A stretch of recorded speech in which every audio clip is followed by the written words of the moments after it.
Well, we are thrilled to have Dr. Yuriy Sergeyev with us today. It was a pleasure hearing him speak at UVU, and I know that you'll enjoy this as well. He has a remarkable history as a state patriot and foreign diplomat, and has served Ukraine in many high-level positions before arriving in New York. Ambassador Sergeyev has worked inside the United Nations for the last 2 years. Before that, His Excellency served Ukraine as the ambassador to France, Greece, and Albania. He has held many positions inside the foreign ministry, including First Deputy Minister of Foreign Affairs and Secretary of State of the Ministry of Foreign Affairs. In 2000 and 2001, he served as the Director General for Foreign Policy inside the Kuchma presidential administration. Dr. Sergeyev received his PhD in linguistics, as did his wife, and speaks Ukrainian, Russian, English, and French. In 2003, he was awarded the State Order of Ukraine for merit, as well as the Order of Honor of the Ministry of Foreign Affairs of Ukraine. He's, as I mentioned, a wonderful and warm individual, and I know that you'll enjoy speaking with him. Your Excellency.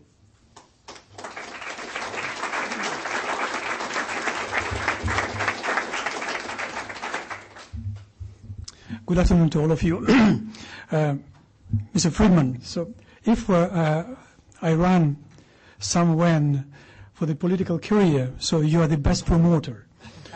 Thank you. You said more than I merited, really. I'm invited to speak on Ukrainian-American relations. This is a tough job because I am not in the bilateral, on bilateral post. I'm ambassador to the United Nations. And it is difficult because our relations, they are so multi-sided, they are so rich, they are so broad. And it happened because our nations managed to have a good start in the early 90s through forging confidence and creating transparency in very delicate spheres, as nuclear and military, creating opportunities for democratic institutions in Ukraine to spread the Euro-Atlantic values and to strengthen Ukrainian independent statehood. So I'll try to focus on only several issues which could help you to understand where Ukraine in the global policy and what is our partnership on this issue with the United States. And through that, most probably you could understand the prehistory and the current situation as to our strategic partnership we have launched long ago, but formally signed last December. These two issues which inspired our strategic partnership, they are the joint approach to the protection of the human values, human freedoms, independent of Ukrainian state as an open society, the support of the American nation from the very beginning of our independence, and the second, the cooperation in very delicate spheres, as I told you. All of them, they inspired other lines of our further cooperation. But to understand the philosophy and the perception and the emotion of all of that, I would like to repeat you and to refresh your knowledge on Ukrainian history, to understand better from where we emerged, how we moved along the history, how we approached our independence in 1991, to understand why we were supported, why we continued to do what we declared to do, and then I prefer to leave more space for answers, questions. I'll try to do my best to be shorter. Well, so the history. 18 years ago, Ukraine regained its independence, which it has been losing several times in its history. You certainly know that in the Middle Ages there were neither Russia nor Belarus, but Ukraine existed at that time and was known as Kiev Rus, named after its capital Kiev. The rulers of Kiev Rus during 9th, 10th centuries brought to that part of Europe the Orthodox Christianity. Being one of the leading states in the medieval Europe from 9th to 16th century. We lost independence in the end of 16th. Ukraine founded in the backwoods the town of Moscow. It happened in the 13th century. And established the Duchy of Moscow. The fatality of that step became visual in the 17th century, when Moscow started to dominate, and the formation of Russian Empire was launched. Ukraine tried to preserve its independence, at least within territories limited by so-called Cossack Republic, Zaporizhzhia Sich, but in vain. Ukraine lost its independence and became an integral part of Tsarist Russia. It lasted more than 3 centuries. Another attempt to retain independence was undertaken in early 20s of the last century after the communist revolution in Russian Empire. But unfortunately, Ukraine enjoyed its liberty for a couple of years only, and then the independent state was followed by the Soviet Empire, the most terrible regime ever existed on the globe. During that period, Ukraine lost millions of its population in artificial famine of 1932-33, known as Holodomor, killing by hunger. Millions died in political repressions. Millions perished in the Second World War, which was inspired by 2 criminals, Stalin and Hitler. Ukraine does not make difference between the regimes in the Soviet Union and fascist Germany because of their common inhuman nature. For us, Hitler forged the right-wing Stalinism. Stalin forged at that time left-wing fascism. Our own example shows or demonstrates how many people we lost just for nothing. Only after the collapse of the Soviet Union, Ukraine regained its independence. We believe that this time it will be forever. The state began to work for its citizens and not vice versa, as it was during the Soviet era. The civil society is in the process of its formation. Reassessment of views of Ukrainian society took place. We see ourselves and our country, its history and its future in a new light. Ukrainian citizens demonstrate considerable political conscience and activity. For the first time, mass media and political parties really enjoy their freedom. Political pluralism is the basic principle of our democracy. Whatever political grouping is at the power, I'm prevailing your questions on the elections we expect to have this or next year, so debating us still. Whatever political group is at the power, it will face a strong opposition from political opponents and media. This caused huge changes in our citizens' perception of the role of the political power in the society. After decades of the Soviet regime autocratic management under the leadership of the only political party, the communist one. This explains the nature of current political process in Ukraine, when the politicians are openly debating in the parliament the streamlines of the country perspectives, contesting seats in the government or in the municipal administration, local councils, and in the Supreme Council. It explains high political activity of the citizens during the elections. We have already had several elections to the parliament and presidential elections in the previous years, and this is of great importance that the conclusions of the international election observation missions left no doubt that Ukraine's commitment to the principles of freedom and democracy remains unquestionably strong. We comforted ourselves in the knowledge that Ukraine is a functioning democracy, one where the elections have real meaning. Yes, it's taken a long time, but we would rather have that than have security forces determine the outcome or see blood spilling onto the streets. And of course, the fact that the vote was so closely contested is a testament to the vibrancy of Ukrainians' democracy. A narrow result is a better sign of democracy's existence than a lopsided vote in an atmosphere of fear and one-sided media coverage, as we have recently seen elsewhere. And in fact, in a region where democracy is often under attack, Ukraine stands out for its consistent record of democratic elections and respect of human rights. This set explains clearly the motivation of Ukrainian position on the human rights challenges in the modern world. It explains our partnership with leading world democracies, within international community on such fundamental issues as human rights and freedoms, human dignity, state independence, global peace and security. It explains the very nature of Ukrainian-American partnership generally and in the United Nations particularly.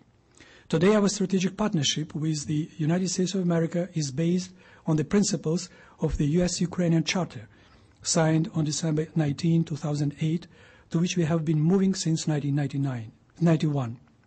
Some history. Nearly a decade ago, Ukraine and the United States began an exchange of increasingly strong signals, intimating that their ties should be closer, that in fact their relationship should ultimately take on strategic coloration. In December 1999, both the executive and the legislative branches of Ukraine's government, the presidential administration and the Verkhovna Rada, the Parliament of Ukraine, took clear steps to indicate a serious interest in pursuing a course of eventual integration into structures of the Euro-Atlantic world. Our message was answered by Secretary of State Madeleine Albright during speech delivered at Johns Hopkins University in January 2000, in which she named Ukraine as one of the 4 key countries with whom the U.S. had to deepen bilateral economic and security relations.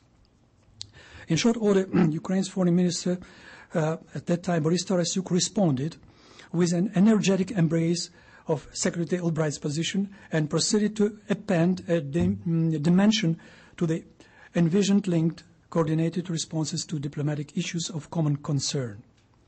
In June 2000, President Clinton, during his final visit to Kyiv, raised the engagement bar significantly higher by referring to his Ukrainian relations as a strategic partnership.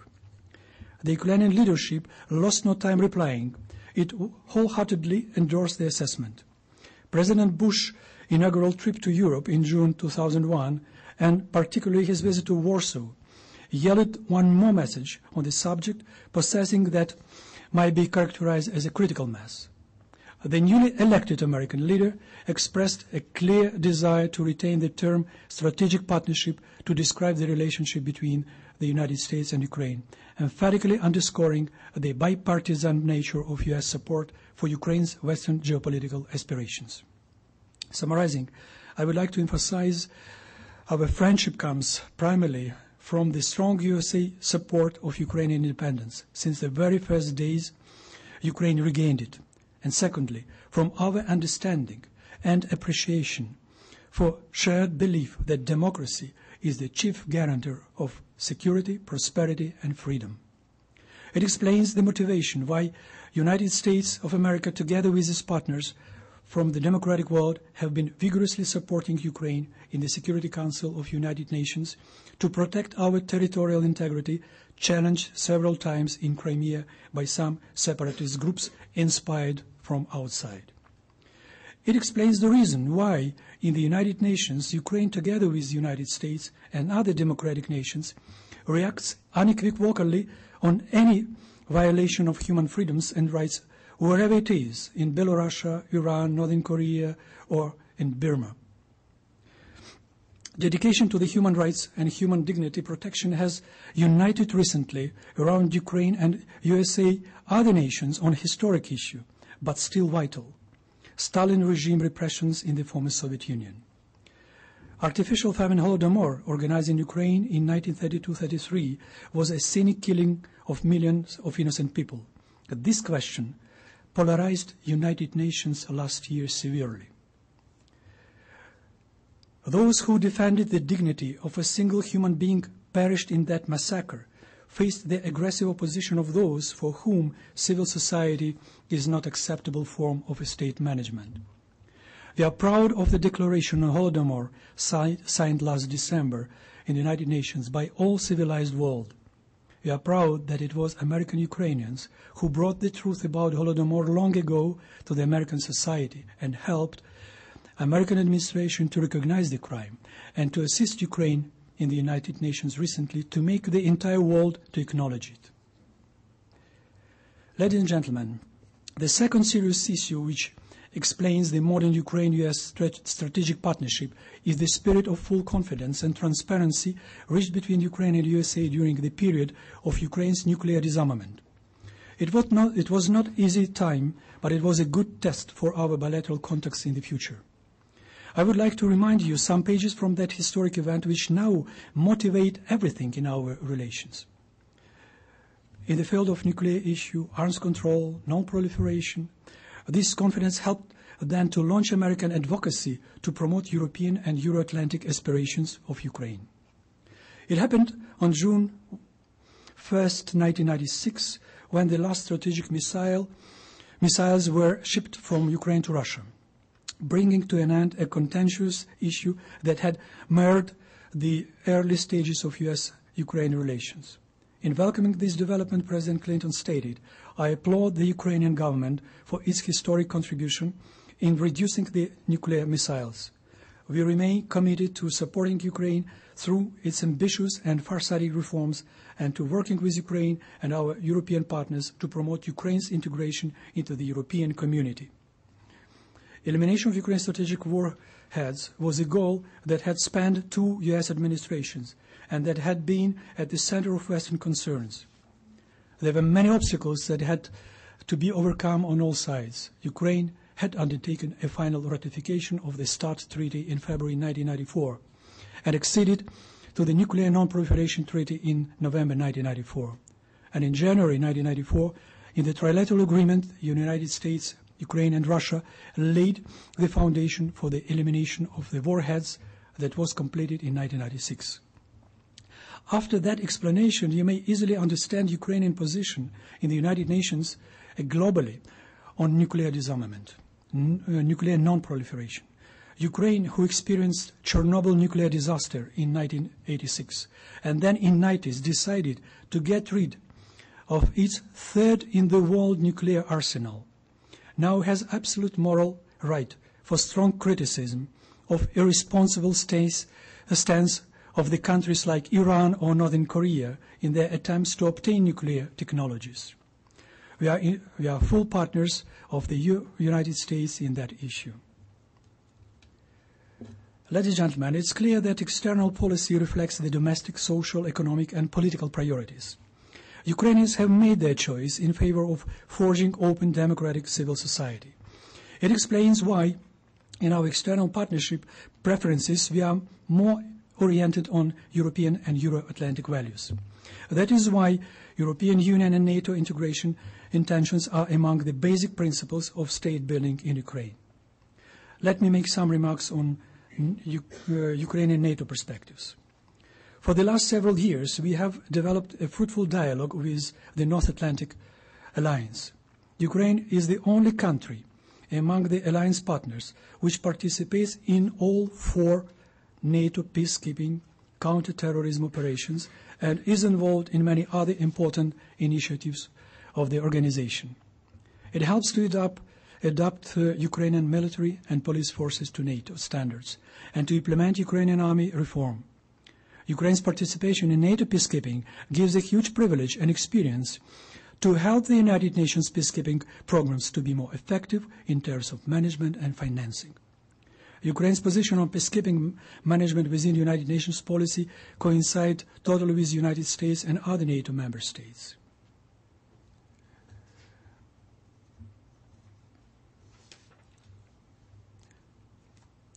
NATO membership would be an important step towards Ukraine's integration into the Euro-Atlantic community. We are glad that the last NATO summit reconfirmed that the door remains open.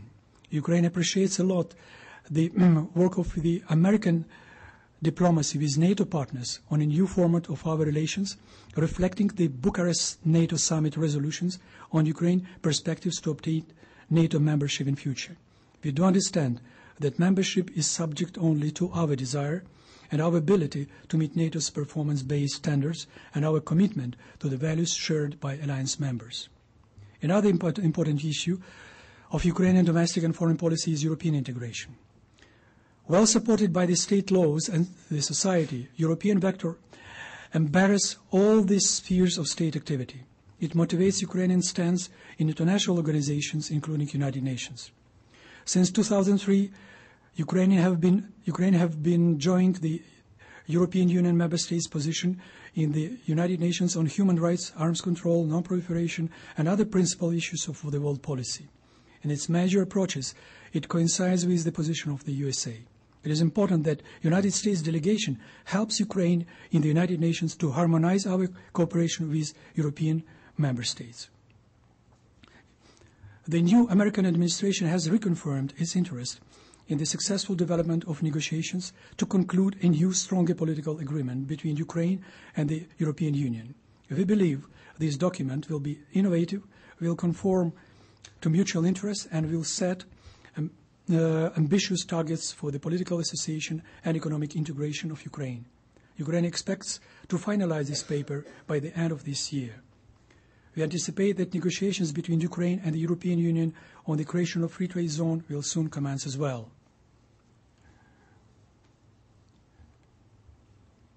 We will continue actively and consistently pursue the strengthening of peace and harmony within the region surrounding Ukraine. Ukraine appreciates a lot the role played by USA to assist the dialogue within the space from Baltic Sea to the Caspian. Ukraine is involved as a major player together with the United States and the members of Organization of Security and Cooperation in Europe in the resolution of so-called protracted conflict, especially in Transnistria. Ukraine is playing a key role in the 5+2 negotiation process to resolve the conflict over Moldova's region of Transnistria. If you have questions on the recent developments in Moldova, I will continue later on that. Ukraine is also the largest member and an active participant in GUAM. GUAM, this is a group of the countries consisting of Georgia, Ukraine, Azerbaijan, and Moldova. So we have united ourselves decades ago to protect the common interests in the democratic spheres, forging our societies in that way. Unfortunately, Moldova is moving around the common goals, but we will see. They are not what they approach now. This is not for long and for the durable period of time. The society will understand what are the real values. It's important to emphasize the enormous assistance of the USA administration to help Guam by being integrated into the global political process. Guam issues are strongly supported by American diplomacy in the United Nations. We have been debating for the last 2 years in the United Nations different issues around Ossetia, Abkhazia, including migration, including interference into the domestic affairs. We discussed Nagorno-Karabakh issues and Transnistria. So American diplomacy performing a good role and trying to harmonize the approach of other democratic countries.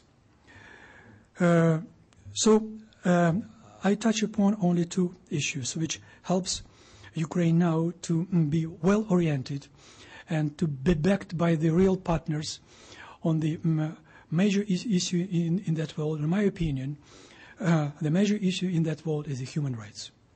The Soviet Union collapsed because of the human rights problems there. Now the polarization of the world is just in the middle of that important issue. And that's why I focused on the development of this question in Ukraine and to show that the United States is the major partner. The world needs the confidence, the transparency if you want to build a strategic partnership. Our confidence in the delicate sphere launched a broader partnership.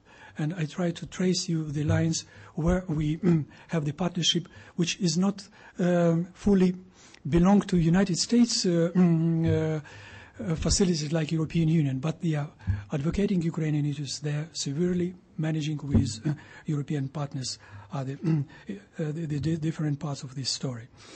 So I would like to stop here and to open the session of question answers, because through that we may exploit what I have said to clarify and to speak broadly on other issues you are interested in. Please be comfortable to ask any questions. Let me make 2 logistical announcements. The gentleman in the back has the microphone. This is being recorded for web broadcast, so If you're going to ask a question, would you please wait till you get the microphone and speak in the microphone.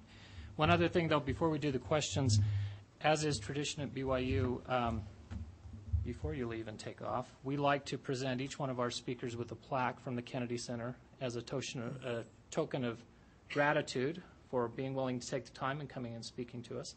We appreciate very much your comments and coming here. Thank you. Thank you very much.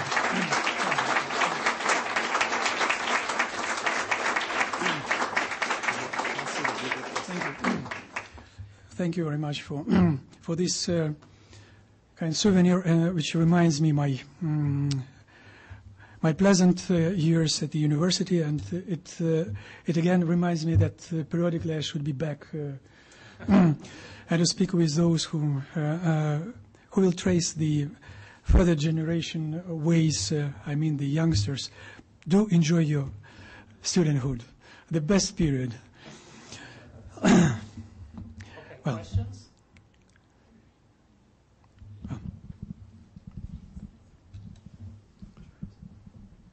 I lived in Sevastopol in the Crimea for 6 months, and I was curious about the situation with the separatism in the Crimea in general and with the Russian Navy in Sevastopol. If to answer broader, as where is the Ukrainian security protection schemes are lying? What is more protective for us? Military measures, political measures. I briefly mentioned in my introductory that for Ukraine, the basic principles for our security, national security, the guard for our independence, this is the civil, open, liberal market economy.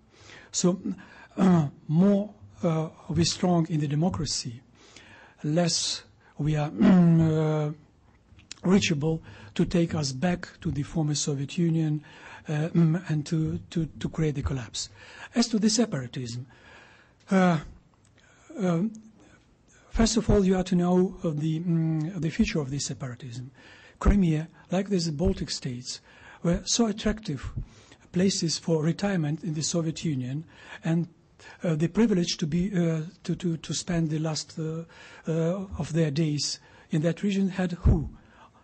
Soviet officers, party and governmental leaders, security persons, so on. This is the structure of these so-called separatists who are moving around. More we produce reforms in that region, which are hesitating between their past and their future, more we produce for them the freedoms to enjoy, to be within Ukraine. So it will secure us more than if we withdraw today the fleet with the force or with the economic measures. Russia today also faces the problem how to keep this fleet there, because it's costly thing. So what we are to do as well, we are not to be provocative in some things. So if we have an agreement with Russia until the 2017, let's go, let's have this treaty, and let's prepare ourselves and Russia Federation to leave this area with dignity, with some kind of respect, not to make the conflict. This is my perception, that how we are to behave, not to be provoked as the Georgian friends were involved, and so they lost territories. So it would be better for those who face some kind of the separatism as vulnerability to enlarge, to triple, to make 5 times more effective the approach of the state to this part, and to help them to be adapted, like the Tatars who were invited to be back to Crimea after they were replaced by Stalin. So this is a complex question, but the major issue is more stronger our democracy, more stronger our liberal market, more protected is our independence.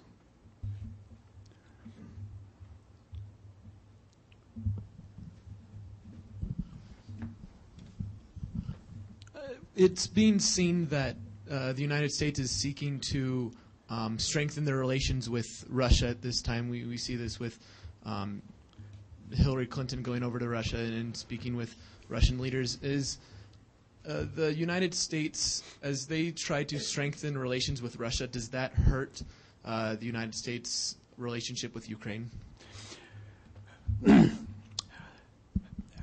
Russia is the biggest of our neighbors, with whom we have huge historical, other traditions, ups and downs. We need to have a good neighborhood around ourselves, including Russia, and most probably Russia the first.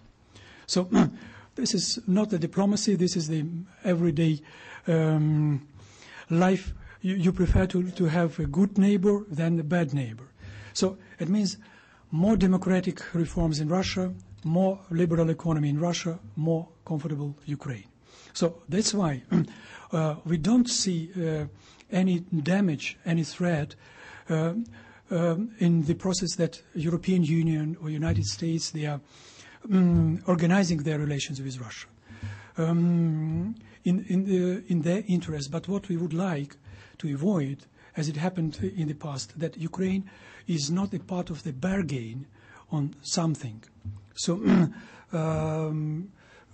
when NATO or European Union or maybe now Iran could happen as the a matter of bargain that we help you with that, but don't push Ukraine to NATO or to European Union. We would not like to be the third party in this story. We know how to build our relations with Russia. As I told, so I led our delegation. We may have with this big country good neighborhood, but we have to base our approaches in anything on the mutual respect and the pragmatism. Less ideology in the relation, more economics, more culture, more progress to achieve.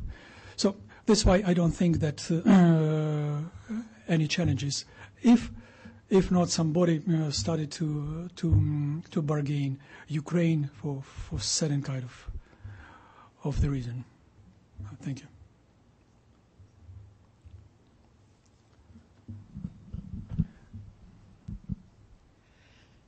I share your positive view of European integration and NATO membership, but I am aware that there are many Ukrainians who are more skeptical about this. How does the pro-Western element plan to win their hearts, and what can the United States or the United Nations do to help? First and very positive. As to the European perspectives, Ukrainian society is united. Even small group of the communists, they enjoy their contacts with the communists in Greece, France. I wish them to be at least 1% like them. Well, so it will help the democracy. So it means there is no conflict in that. The conflict appears as to the European perspectives when we are speaking practically how to implement the national law on the European integration, because according to that law, we are to adopt any of our internal programs, particularly in microeconomics reforms, institutional reforms, to our plans and programs with the European Union. It means that if today we think about the modernization of Ukrainian railway station system, including the modernization of locomotive production wagons. So it's obvious that we are to look the partners in Europe and to approach the German, France, and Italian corporation, which leads this line in Europe. And this is obvious. And we are to take this line. But at the same time, Russian colleagues, they are proposing their help to modernize. And so when some from the Ukrainian government, they are starting to negotiate both with Europe and Russia, it creates a certain misunderstanding. So when now we are approaching the elections and speaking about the different figures there, do remember that all of them, they either were or now they are the prime ministers, so they were the minister of foreign affairs. So, and they were engaged in realization of European integration process, and that's why whoever elected will lead Ukraine this line. NATO is more complicated because NATO is coming from our past, from the former ideology. NATO was the enemy. So what we are to do now, and to continue to do, to change the perception, to destroy the stereotypes which are coming from the Soviet Union. And if you are in Ukraine and you have an interest to make some kind of the poll, you may ask in the street a person asking, "What do you think about NATO?" The reaction most probably will be negative or neutral. But if you ask the same person, "What do you think about North Atlantic Treaty Organization?" the reaction will be positive. It means that people, they do not know exactly.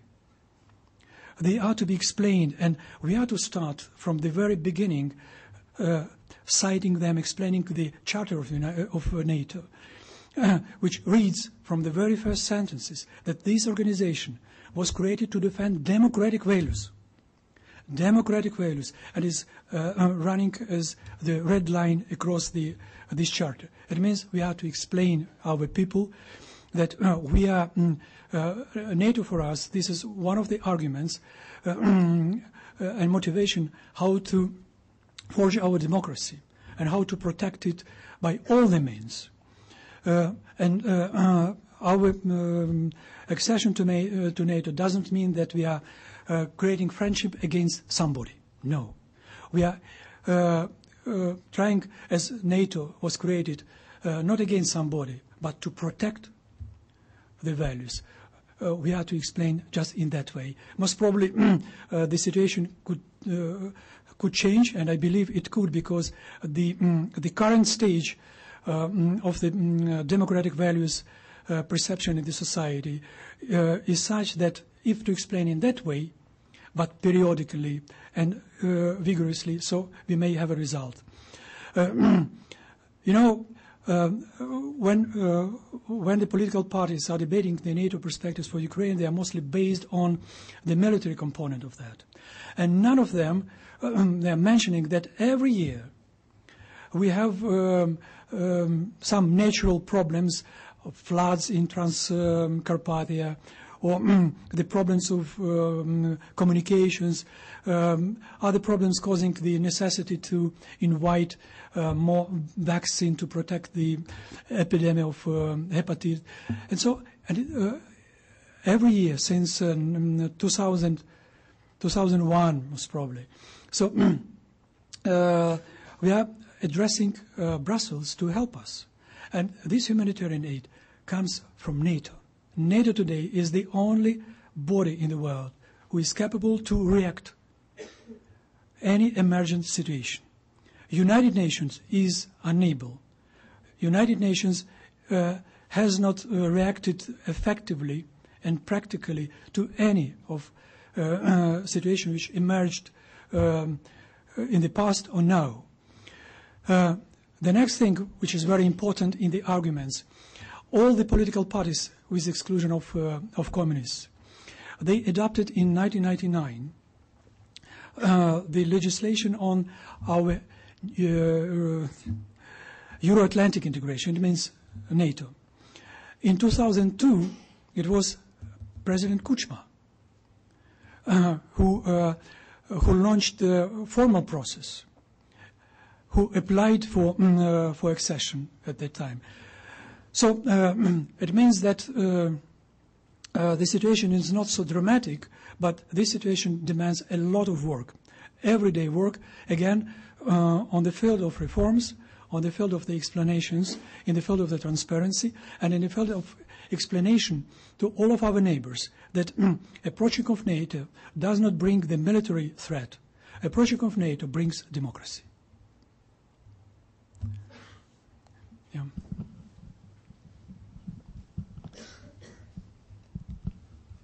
Can you expound on the situation in Moldova and what Ukraine, how it's affecting Ukraine and what Ukraine plans on doing? Situation is dramatic because we expected the Moldovan society to develop itself in another way. We did. Moldova is a part of the organization of Guam, where Ukraine is leading. They had different stages in their state-building process.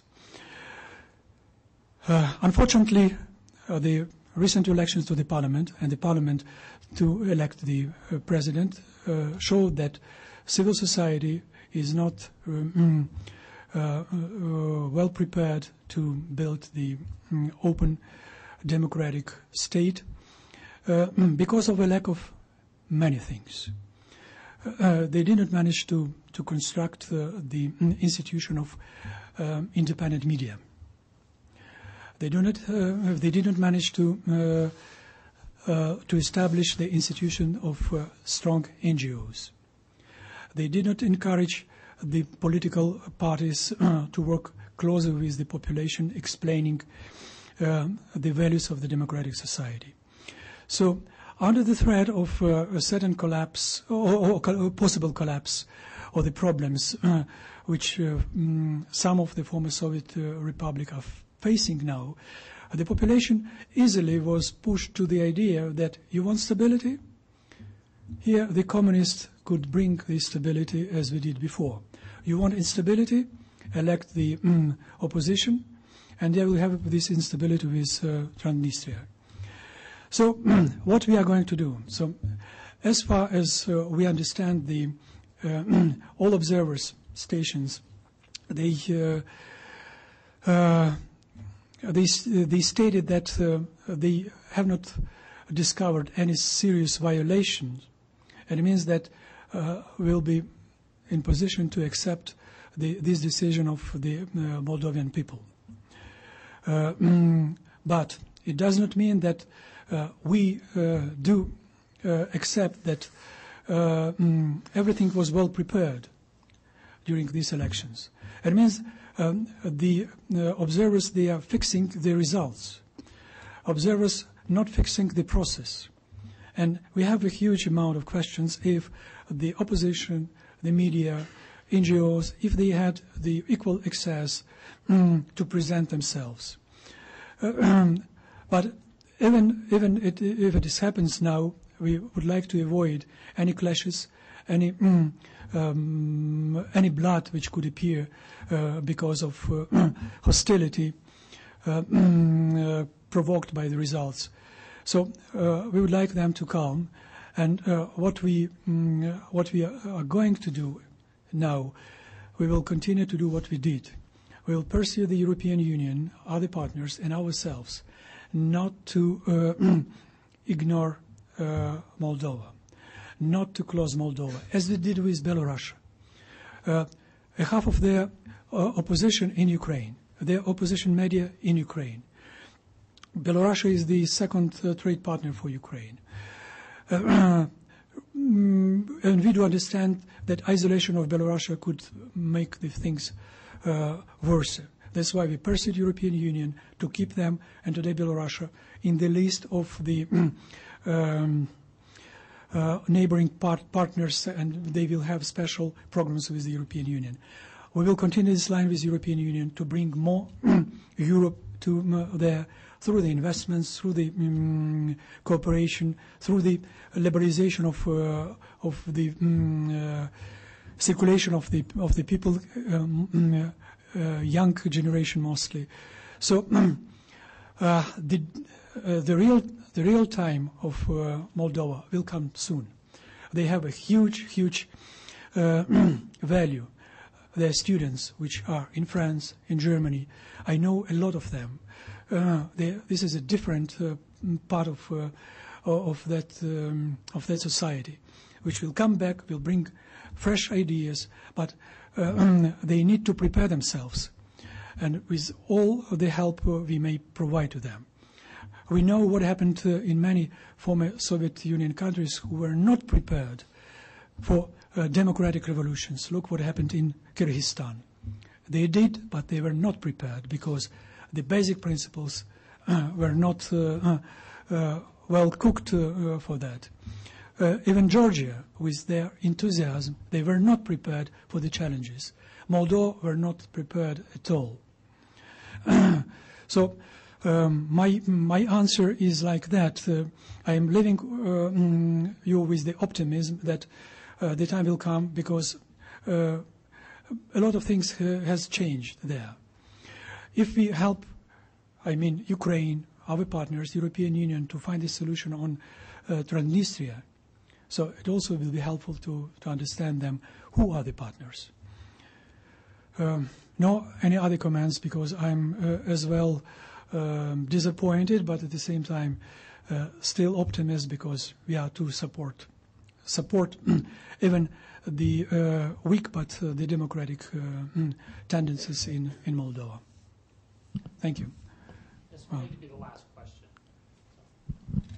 Вибачте, я маю розмовляти з вами англійською мовою тут.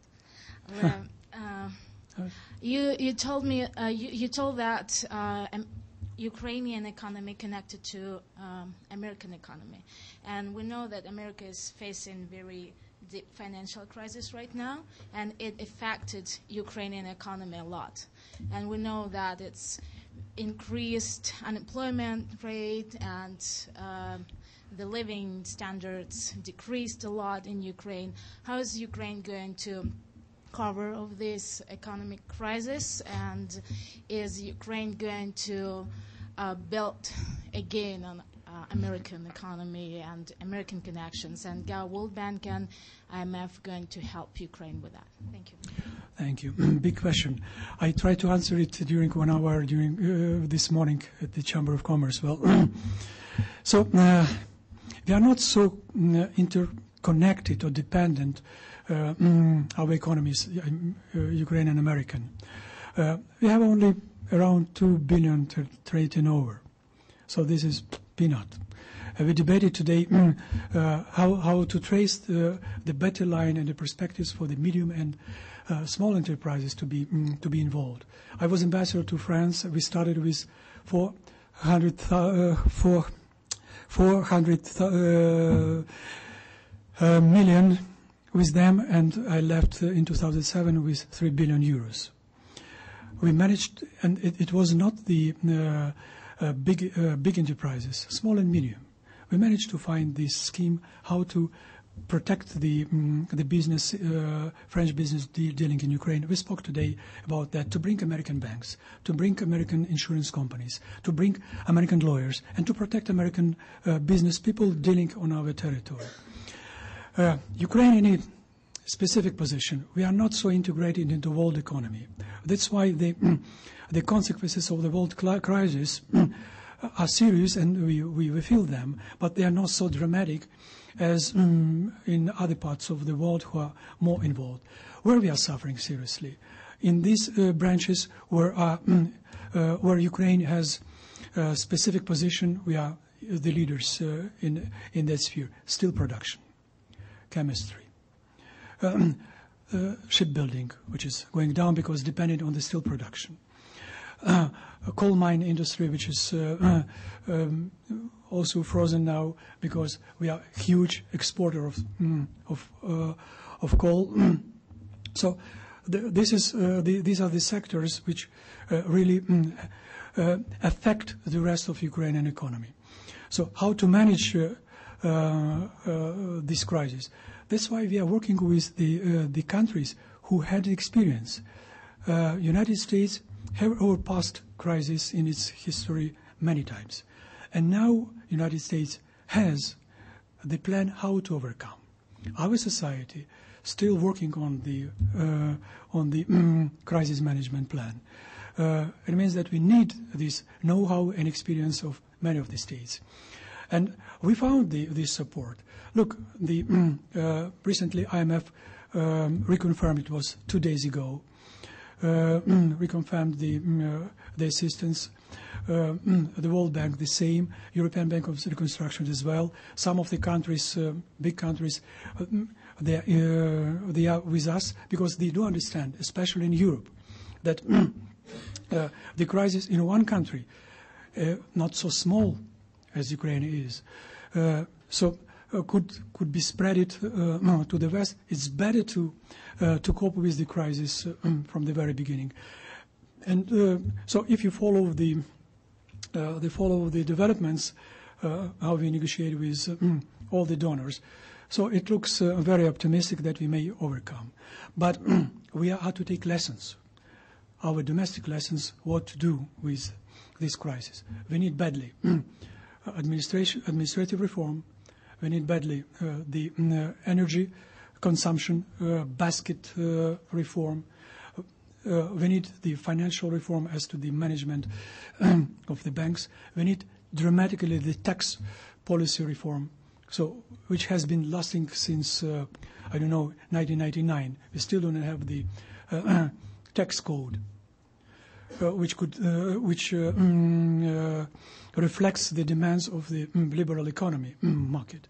So we have to take these lessons now from all this crisis, as well how to diversify our dependence and how to keep our markets for our products, but with new products. I mean, if we cooperate with Russia and we want to be on the Russian market, we are the major players on the Russian market. We have to bring new products, because they are also looking for the modernized technologies as well in the European Union and elsewhere. So we have to fight for our markets with new products, new services, and so on. So this is a huge task to do. But I suppose that our nation is a mature nation, and we are capable, at least if not one political party, but those who are on the opposition now or tomorrow will press to find the solution and protect ourselves in the future. Thank you. Thank you. Thank you very much.